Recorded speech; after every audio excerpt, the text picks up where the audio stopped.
वालेकुम अस्सलाम। खैरियत से हैं? अल्हम्दुलिल्लाह। जी भाई। जी मुफ्ती अच्छा साहब। वो मेरे पास मैसेज आया कैसर भाई का, वो कोशिश कर रहे हैं मुस्तकिल, तो जगह बनाते रहे आतिफ भाई। जी कंफ्यूज साहब। मैं कल आपने एक वीडियो अपलोड की थी 4 से 5 मिनट की, जी जिसमें वो शायद मेंटल ट्रॉमा की कोई बात कर रहे थे साहब हैदराबाद जी। से। मेरा एक सवाल है, जैसे अगर कोई पर्सन ये गुस्सा वगैरह जो आता ये है आवाज ओवर। इनकी कट रही है, तो ये आवाज कट रही है सिर्फ मेरे लिए हो रहा है या आप लोगों को भी मुफ्ती महसूस हुई साहब उनकी आपकी आवाज तरफ कट से रही है? लैगिंग आ रही है मेरे ख्याल से, आपकी इसलिए तरफ आवाज से। कट। अच्छा अब कुछ बेहतर हुआ? जी बेहतर है, बात जी करें आप। अब कुछ बेहतर हुआ है? मुझे डर है कि कहीं, हाँ मुझे जी डर है जी कि कहीं मैं किक आउट ना हो जाऊं और फिर जगह बनाने के लिए जहमतें उठानी पड़े। खैर ये बाज मरतबा जो है हमारा इंटरनेट मॉडर्न हो जाता है, उसको रिफॉर्म की जरूरत होती है, फिर ओम भाई याद आते हैं कि यार ये रिफॉर्म कैसे करें। कैसर भाई तशरीफ लाएं। अस्सलाम वालेकुम रहमतुल्लाहि व बरकातुहू। जी वालेकुम अस्सलाम। जी मेरी आवाज आ रही है? बिल्कुल आ रही है। खैरियत से हैं? जी अल्हम्दुलिल्लाह जी, अल्लाह का शुक्र, बिल्कुल ठीक ठाक, सब अल्लाह का शुक्र है। तो बहुत माजरत, मैं पहले हाजिर हुआ था ये कहने के लिए कि मैं थोड़ी देर के लिए आया हूँ, दोबारा मैंने हाजिर होना है। उस हमारी आज रिवाइवल्स की मेंबरशिप असल में स्टार्ट होनी, तो वो भी वो वेबसाइट में कुछ थोड़ी थोड़ी बहुत कुछ चीज़ें एक दो वो करने वाली लगी हुई थी, तो मैं उधर लगा हुआ था। बहरहाल बहुत बहुत माजरत। चलें, अल्लाह ताला मुबारक करे और आपके इस इक़दाम को कबूल करे, माशाअल्लाह। आमीन। ठीक है, तो अच्छा ये कंफ्यूज साहब कुछ कह रहे थे। जी आप अपनी बात रख लें ताकि अगले कॉलर्स को लें फिर। जी जी जी जी जी जी। तो जिससे कोई पर्सन अगर बहुत ज्यादा ओवर थिंकिंग करता है, गुस्सा करता है, तो शायद वो, मुझे लगता है वो कोई मेंटल ट्रॉमा में है, जिसको डिप्रेशन भी बोलते हैं या डिप्रेशन वगैरह है। और अगर वो उसमें सुसाइड कर लेता है, तो अल्लाह ताला के नजदीक वो पर्सन मतलब एक बीमारी में गया है, या उसने सुसाइड किया, उसको वो सजा मिलेगी? देखें, अगर एक शख्स इस कदर मजबूर हुआ और उस बीमारी की वजह से कि वो फैसला लेने की सलाहियत खो बैठा, इस लेवल पर चला गया, डिप्रेशन उस लेवल पर ले जाता है इंसान को कि उसको समझ में नहीं आता कि करना क्या है, और वहां उसने सुसाइड कर ली, तो जाहिर है कि वो मजबूर है। और इस मौजू के ऊपर मैं पहले बात कर चुका हूं कि एक शख्स ने इस्लाम कबूल किया रसूल अकरम सल्लल्लाहु अलैहि वसल्लम के जमाने में। दो लोग थे, सही मुस्लिम में रिवायत है। और एक शख्स ने उसको बहुत बीमारी हुई और बीमारी की वजह से कोई, जाहिर है कि कुछ मेंटल इशू हुआ होगा, तो उस शख्स ने खुदकुशी कर ली।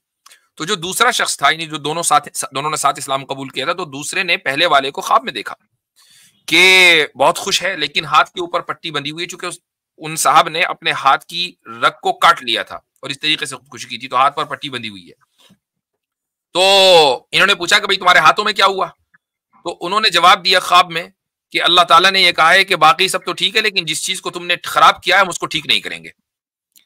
अब ये सुबह उठे और आकर रसूल अकरम सल्लल्लाहु अलैहि वसल्लम के पास ये ख्वाब आकर बयान किया, तो आप अलैहिस्सलातु वस्सलाम ने उनके लिए दुआ की। तो अगर ये होता कि नहीं, अगर डिप्रेशन में आकर भी कोई आदमी खुदकुशी कर ले, जाना उसको जहन्नम में ही है, तो रसूल अकरम सल्लल्लाहु अलैहि वसल्लम उसके लिए दुआ क्यों करते? जी, ठीक क्योंकि है। सर थोड़ा सा 1 मिनट 2 मिनट लूंगा, मैं अपनी बात कह लूं, फिर उसके बाद आप चाहें मैं जी आउट स्टेज पे चले जाऊंगा। कुछ टाइम पहले मैं थोड़ा बात को घुमाऊंगा, आप समझ जाना कि एक वाकया हुआ। आप ना जी, घुमाएं बात को, हजरत दूसरी तरफ की बात ले जा रहे हैं, जब आप नहीं नहीं आपका नहीं आ नहीं चुका है नहीं तो।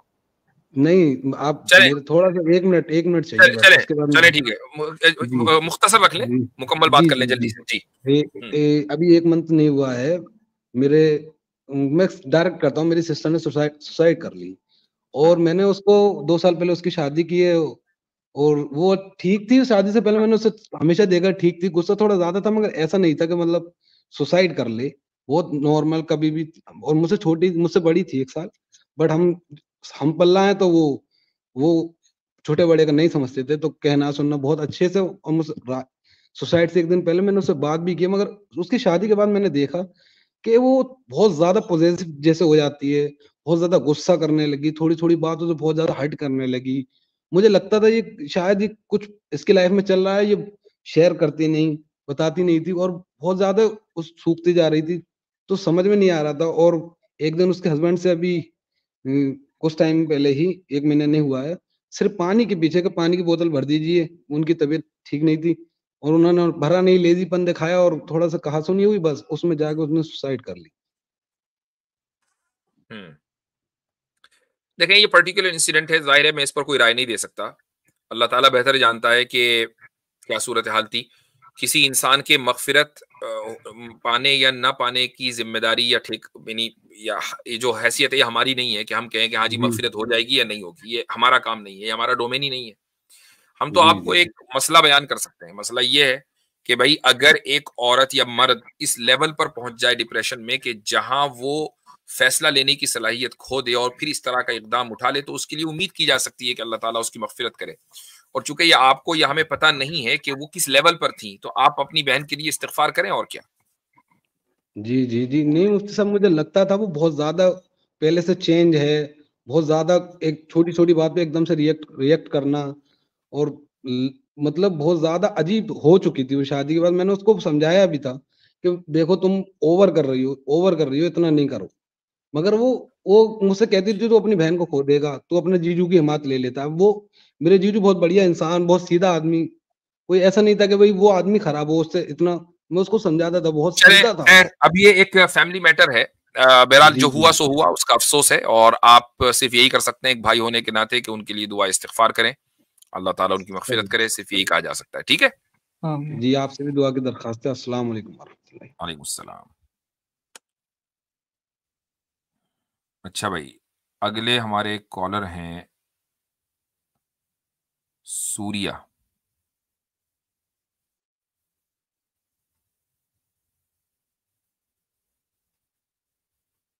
बोले भाई, आवाज नहीं आ रही है। लगता है कि मेरे ख्याल से कुछ ऑडियो चलाने के चक्कर में टाइम लग रहा होगा। योहान, नहीं वो तो परमानेंट आते हैं। हाँ योहान साहब तो हमारे परमानेंट रेगुलर विजिटर हैं। जी भाई। जी, आज ये एक सवाल था कि जैसे इस्लाम में मतलब क्या सिखाया जाता है, मतलब आपको एक आदमी ने अब्यूज किया फिर इंसल्ट किया, तो इस्लाम में उसको मतलब क्या रिएक्शन में क्या करना चाहिए इस्लाम के अकॉर्डिंग? माफ कर देना चाहिए। अच्छा, अगर वो मतलब इंसल्ट आपके रिलीजन पर किया, क्या तभी भी माफ कर देना चाहिए पूरा? रिपोर्ट कर देना चाहिए अथॉरिटीज को। अच्छा, अगर मतलब रिपोर्ट करने का ऐसा कुछ मतलब ऐसा लॉ नहीं है, तो मतलब अपने खुद से कुछ ऐसा नहीं अलग हो जाना चाहिए उस जगह से। अच्छा, मतलब और कुछ इंसल्ट रिप्लाई में कुछ गाली या फिर मारा-मारी करने ऐसा कुछ नहीं है मतलब? नहीं, ऐसा कुछ नहीं है। अच्छा, नहीं मतलब कि मैं मतलब जो एक्सट्रीमिज्म के जितने सवाल करेंगे उसका जवाब वही है। यदि आप ये क्या कह कि मैं कहूं तलवार उठा के सर हटा देना चाहिए उसके जिस्म से, ताकि आप ये कहें सर तन से जुदा कंफर्म करवा लिया मुफ्ती साहब से। नहीं मतलब कि नहीं मतलब कि आजकल जितना केसेस देख रहा हूँ ना, ये जो ब्लास्फेमी पर मतलब कि ये जो मॉब लिंचिंग मतलब बहुत होता रहता है ये मुस्लिम कम्युनिटी, तो मैं इसका जानना चाहता हूँ इतना ज्यादा क्यों है? आपसे मतलब किसने कह दिया कि मुस्लिम कम्युनिटी में मॉब लिंचिंग बहुत हो रही है आजकल? मतलब कि मैं जितना देखता हूँ यूट्यूब वगैरह देखता हूँ, सोशल मीडिया, तो ऐसा दिखाया जाता है। यानी मुझे बताएं कि ये तीर मुफ्ती साहब मेरे और कैसर भाई पे चलने वाला लग रहा है। हाँ नहीं रुक जाइए, मैं कहता हूँ जरा सा 5 इंसिडेंट बता दें मॉब लिंचिंग के। जी गो अहेड। हाँ 2012 में एक मॉब लिंचिंग मतलब कि एक बुद्धिस्ट ने कोई फेक प्रोफाइल बनाया था बुद्धिस्ट का, तो उसने कुछ अपलोड कर दिया कुरान में, तो फिर 12 जो बुद्धिस्ट टेम्पल थे उसको डिस्ट्रॉय कर दिया रिएक्शन में 2012 में बांग्लादेश में। कहाँ पर? बांग्लादेश में बुद्धिस्ट का 12 जो टेम्पल थे वो डिस्ट्रॉय कर दिया। हाँ देखें, एक बात सुनिए, दुनिया बहुत बड़ी है। मैं ये समझ रहा था कि आप इंडिया की बात करें, जो आप इंडिया से आते हैं ना, तो मुझे बताइए कि इंडिया में मुसलमानों ने मॉब लिंचिंग की हो इस बात के ऊपर, तो उसके 5 केसेस बता दीजिए। नहीं, मैं सिर्फ बुद्धिस्ट कम्युनिटी के रिलेटेड ही फोकस करता हूँ ना, तो मैं इंडिया का बाकी का जो रोहिंग्या के ऊपर जराइम किए हैं उसके ऊपर भी बताऊं कुछ? नहीं, वो तो ब्लास्फेमी के कॉन्टेक्स्ट में तो नहीं किया ना, वो कुछ और होगा। तो अगर ब्लास्फेमी के कॉन्टेक्स्ट में हो तो जुर्म, और जेनोसाइड हो तो जुर्म नहीं। नहीं वो जुर्म मैं कबूल करता हूँ, पर मैं ब्लास्फेमी के पर्टिकुलर बात कर रहा हूँ कि ब्लास्फेमी के रिलेटेड मैंने उसका जवाब दिया है कि लोगों को कानून अपने हाथ में लेने का कोई हक नहीं है।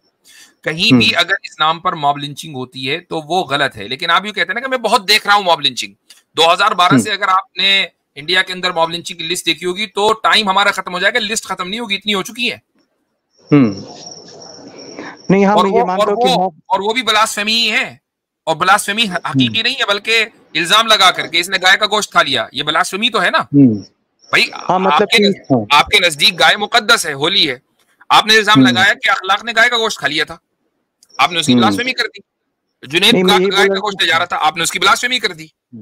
हाँ, मतलब मैं ये बोला कि तो ब्लास्फेमी के ऊपर मॉब लिंचिंग के केसेस तो दूसरी तरफ ज्यादा है ना, बात ही हो रही। मतलब कि देखो, हाँ मतलब कि हिंदू और मुस्लिम कम्युनिटी में ज्यादा देखने को मिलता है, क्रिश्चियन, जुडाइज्म, बुद्धिज्म ये सब में नहीं मिलता, यही बोलना नहीं।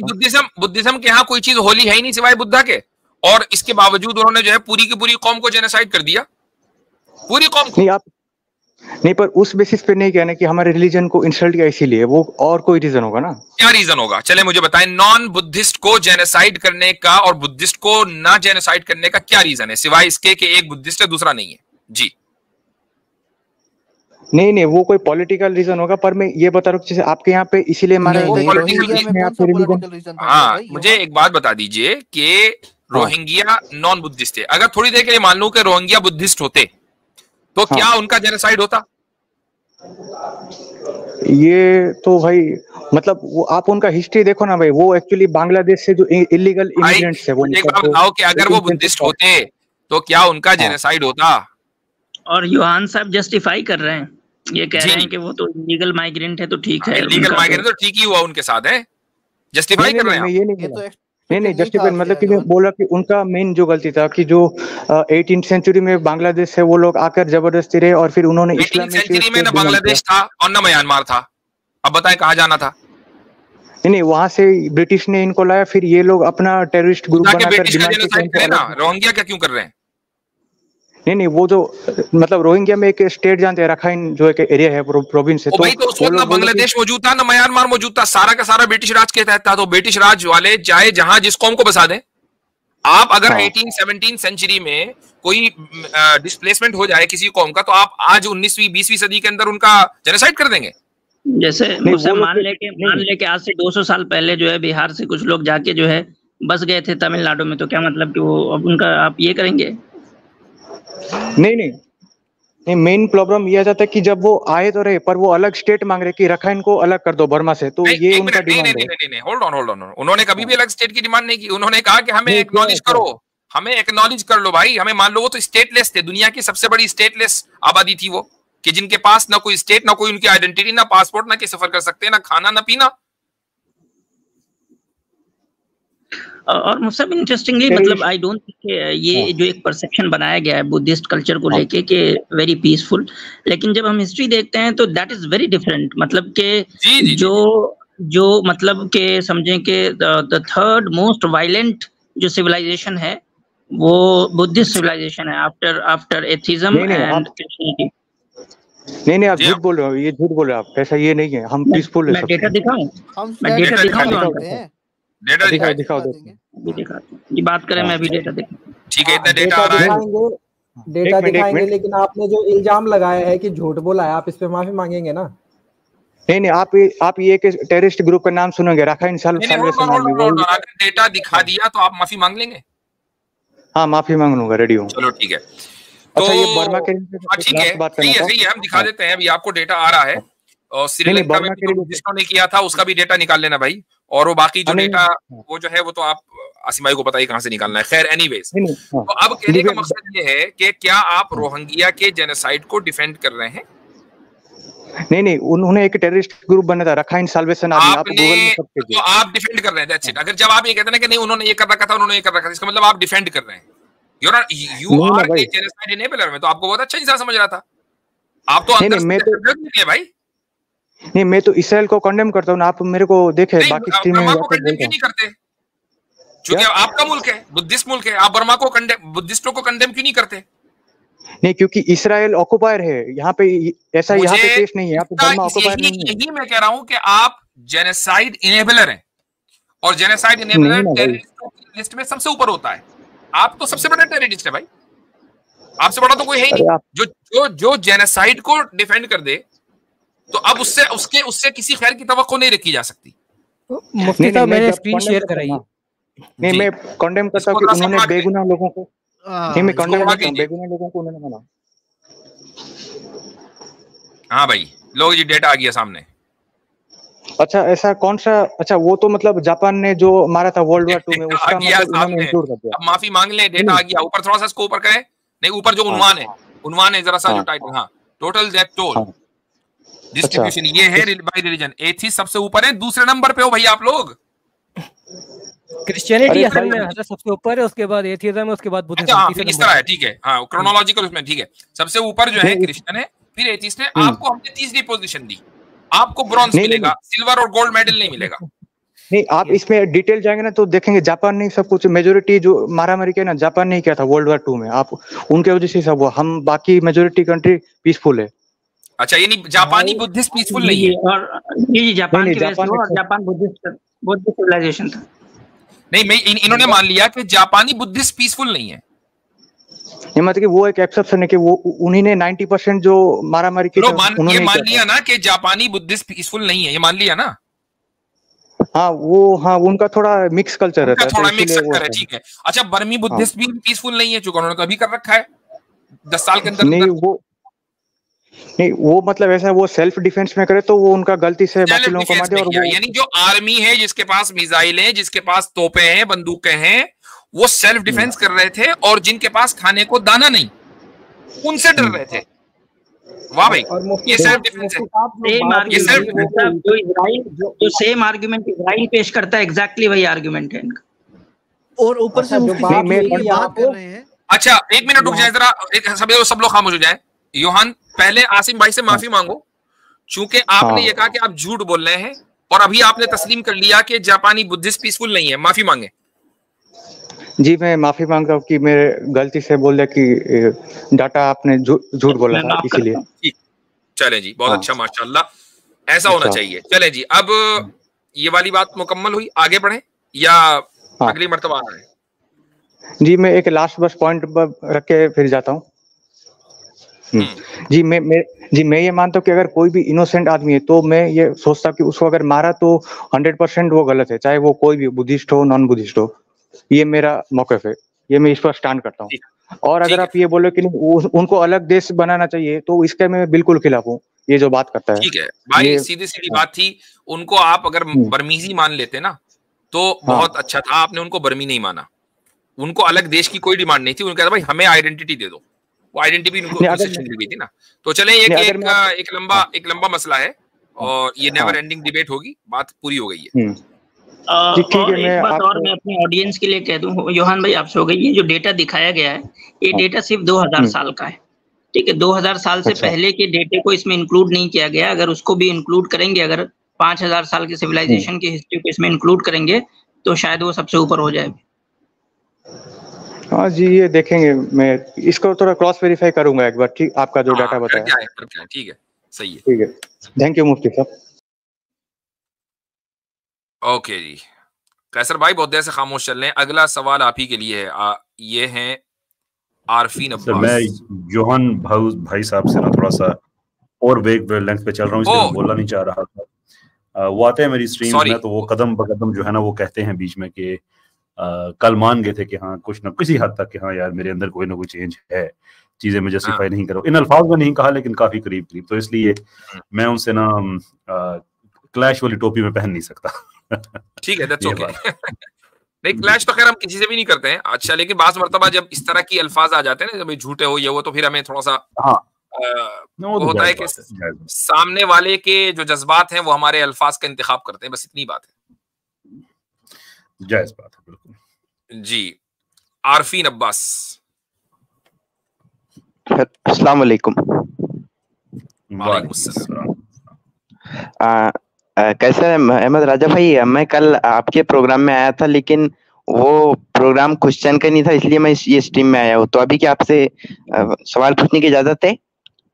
जी जी जरूर, क्यों नहीं, फरमाइए। जी जी जी, मेरा सवाल ये था कि जो ये हम इवोल्यूशन है, इवोल्यूशन को आप सही क्यों नहीं मानते हो? क्योंकि जो नेचुरल सिलेक्शन है इसके थ्रू तो इवोल्यूशन हुआ है ना। आप अगर मैं आपसे कहूं कि मैं ठीक मानता हूं तो आपका गुस्सा दूर हो जाएगा फिर? नहीं नहीं, गुस्सा वगैरह कोई नहीं, मैं इसी बस बता रहा हूँ आपको कि ये सही है ये गलत, जैसे ये आपसे पूछना चाह रहा था मैं। थोड़ा मैं भी इसमें कंफ्यूज हूँ। अब आपने ये कहा कि मैं इसको ठीक क्यों नहीं मानता हूं, तो इससे ये तासुर उभरता है कि आप एक्चुअली मेरी जो पोजीशन है, जो मेरा मौक़िफ़ है, आप उससे अच्छी तरह से आप वाकिफ़ हैं। तो ऑडियंस की, हमारी, हम सब की अपनी सहूलत के लिए एक दफ़ा स्टील मैन करेंगे कि मेरा मौक़िफ़ इस मामले में है क्या? जी, मेरे मौक़िफ़ के बारे में एक दफ़ा आप बताएंगे कि मेरा मौक़िफ़ क्या है? मैं ये बताना चाह रहा था कि जो आपका एक वीडियो देखा था मैंने, उसमें आपने बताया था कि ये साइंटिफिकली प्रूवन नहीं है, तो मतलब मैं ये समझ रहा था कि आप उसे नहीं मानते हो क्या? देखिए, जब आप कहते हैं कि आप फलां चीज़ को नहीं मानते हो, तो उसका फिर आप जैसे कहते हैं ना कि ब्लैक और वाइट में जवाब नहीं दे सकते कि इधर ऐसा है या वैसा है। उसके कोई किसी एस्पेक्ट पे आप बात करें तो उस पे बात की जा सकती है। अब हम तो कभी भी नहीं कहते कि इवोल्यूशन को हम कतई तौर पे गलत मानते हैं, लेकिन इवोल्यूशन का दावा कोई एक तो नहीं है। इवोल्यूशन के तो बहुत से दावे हैं। उसका गैर फितरी होना, उसका हादसाती होना, उसका और फिर हर चीज़ को के लिए अकाउंटेबल होना, ये सारे के सारे उसके दावे हैं। तो मैं ये तो नहीं कह सकता ना सिंपल कि हाँ मैं उसको मानता हूँ या नहीं मानता हूँ। उसके हवाले से कोई आप एक सवाल पूछे कि मैं उसके इस एस्पेक्ट के बारे में क्या राय रखता हूँ, वो मैं आपको बता देता हूँ। आप नेचुरल सिलेक्शन के बारे में मतलब क्या मानते हैं, मैं ये पूछना चाह रहा था। नेचुरल सिलेक्शन को हम डिनाई नहीं करते हैं, लेकिन नेचुरल सिलेक्शन से हमारी जो एक मफहूम है, जो मतलब है, वो हम उसमें ज़रूर ऐड करते हैं।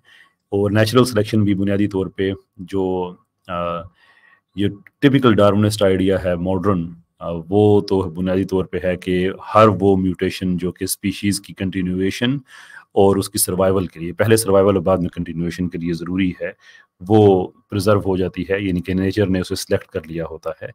हम कहते हैं कि बात बिल्कुल ठीक है, लेकिन नेचर बज़ाते खुद ये फैसला नहीं कर सकती है, उसमें ये इंटेलिजेंस नहीं होती है कि वो एक ऐसी म्यूटेशन जिसका अभी फिनोटाइप ज़ाहिर ही नहीं हुआ, जिसने अगली नस्ल में जाके ज़ाहिर होना है, उसको वो पहले से प्रेडिक्ट कर ले। इसलिए ये कोई फितरी अमर नहीं है, बल्कि अल्लाह ताला का एक निज़ाम है कि एक स्पीशीज़ के अंदर अंदर तग़य्युरात हो सकते हैं। उसके अंदर अंदर वो अपनी जो स्पीशीज़ की बाउंड्री है उसको ब्रेक नहीं कर सकते, और जो उसके अंदर अंदर होंगे वो एक इंतहाई इंटेलिजेंट सिस्टम है, और वो वजूद खुदा की दलील है, ना कि वो एक फितरी प्रोसेस की दलील है। जी। अच्छा आरफीन साहब, आपने तो कुछ दिन पहले कलमा पढ़ा था ना? कुछ दिन पहले मतलब कुछ दिन पहले कलमा पढ़ा था ना? जी जी जी, वही ना, बिरयानी के उस पे से।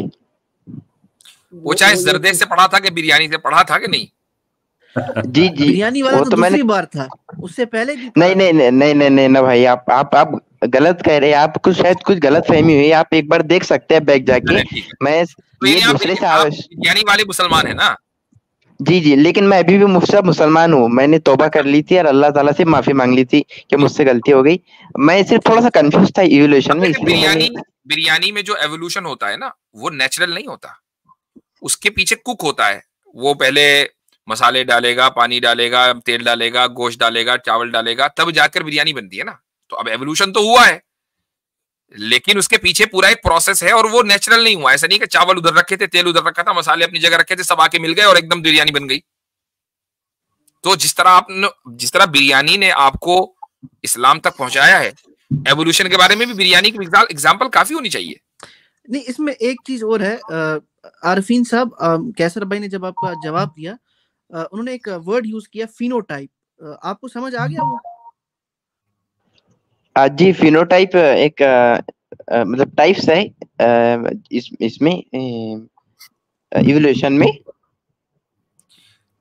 अच्छा, और जहां तक कि मैं जानता हूँ, शायद नहीं पता आपको मेरे भाई, मत किया करें ऐसे, मत किया करें ऐसे। ओव्यूलेशन तो नहीं कह रहे आप?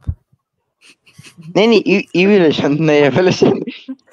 मत किया करो मेरे भाई, हमारा भी टाइम बहुत इंपॉर्टेंट है, आपका भी टाइम बहुत इंपॉर्टेंट है, मत किया करो। ठीक है। अच्छा चले कॉमन नॉलेज के इंटरेस्ट में मुझे बताइए आरफीन साहब के, अगर मिसाल के तौर पे बड़ी बड़ी ही बेसिक सी एग्जांपल है कि किसी जगह पे कोई इंसेक्ट्स हैं, कीड़े पतंगे हैं जिनका रंग आप मान लीजिए कि बादामी रंग का है या मिटियाला रंग है, और वो घास में अपना रिस्क तलाश करते हैं, घूमते फिरते हैं, और ऊपर से परिंदे हैं जो इनको देख लेते हैं और इनको आके फिर वो जल्द उनको आसानी से पहचान लेते हैं और उनको खा लेते हैं। अच्छा, अब किसी नस्ल में, उसी नस्ल में उनमें कुछ हैं जो घास के रंग के पैदा होने शुरू हो गए, तो आपके ख्याल में जो घास के रंग के हैं वो ज्यादा सरवाइव करेंगे या जो पहले रंगों वाले थे वो सरवाइव करेंगे?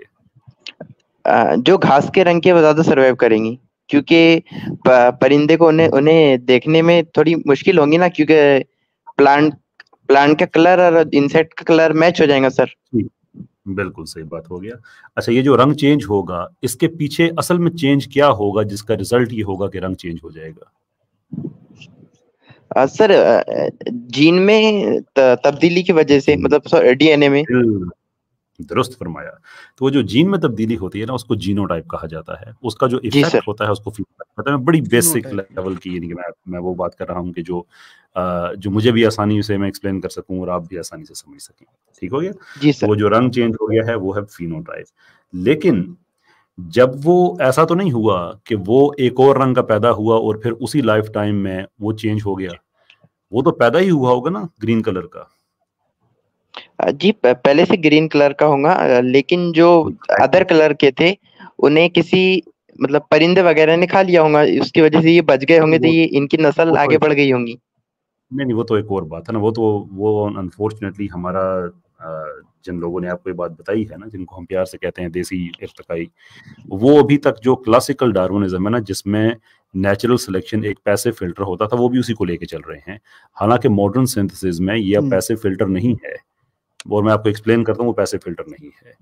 अब ये जो कीड़े पतंगे थे, इन्होंने कितने इनके आगे से इन्होंने अंडे दिए होंगे जिनके आगे से बच्चे निकले होंगे, लेकिन एक जीनोटाइप ऐसा है, जीन्स के अंदर चेंज आ गया है जिससे ये तय हो गया है कि इससे जो बच्चे पैदा होंगे वो ग्रीन कलर के होंगे। अब आपकी मॉडर्न नेचुरल सिलेक्शन ये कहती है कि ये बेनिफिशियल म्यूटेशन हुई है जिसको नेचर प्रिजर्व करेगी। क्वेश्चन जो मैंने आपसे पूछा था वो ये था कि अभी तो वो अंडे का प्रोसेस है, उसके बाद जाके उसने फिर बाहर निकलना है, रंग वगैरह तो ये बात की बात है, अभी अंडे में उसकी पूरी एम्ब्रियोलॉजिकल डेवलपमेंट होनी है। जो रैंडम म्यूटेशन हो तो पहले से हो गई। अब ये नेचर कैसे डिटरमिन करेगी कि ये जो जीनोटाइप में अभी चेंज आया है इससे वाकई ही ये होगा कि रंग जो है इसका सब्ज हो जाएगा, इसलिए मैंने इस म्यूटेशन को सेव करना है, बाकी को मैं सेव नहीं करूंगी। सर उसके जो डीएनए में पहले से जो कलर मौजूद है उसी पे सर डिपेंड रहेगा ना आगे? डीएनए का कलर तो नहीं, डीएनए का कलर ग्रीन या मिटेला तो नहीं होता। सॉरी सर कोड है उसको, डीएनए की जेनेटिक्स सर, जेनेटिक्स पे डिपेंड करेगा ना?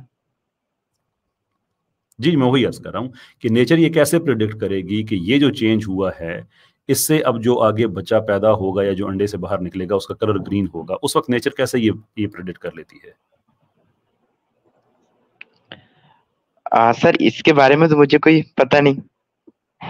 आपको मजे की बात बताऊं, इंस्टेंटली आप रिचर्ड डॉकिंस लेवल के आदमी हो गए हैं, क्योंकि उसको भी नहीं पता। ये ऐसा सवाल है जिसके जवाब में हमें गालियां पड़ती हैं, जवाब कोई नहीं देता।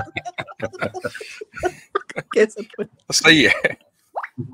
मुझे तो वो मीम याद आ रहा है, आफरीन, क्या नाम है, आरफीन साहब, वो जो फिल्म में होता है ना कि सामने से चपेट मार के बोलता है कि अब तो सच बोल दे, आगे वाला अल्फाज मैं यूज, वो सुना होगा आपने भी।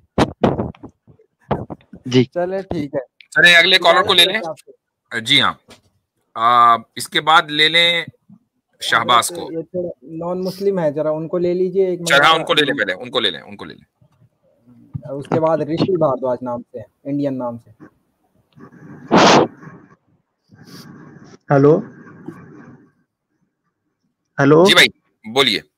आसिम भाई और कैसर भाई, आप दोनों हजरात बात कर लेते हैं। जी जी सर, हम झारखंड से हैं तो हम अपना भाषा में बात कर सकते हैं सर? जी कर सकते। हेलो, हाँ बोलिए करें बोलिए। करें बात।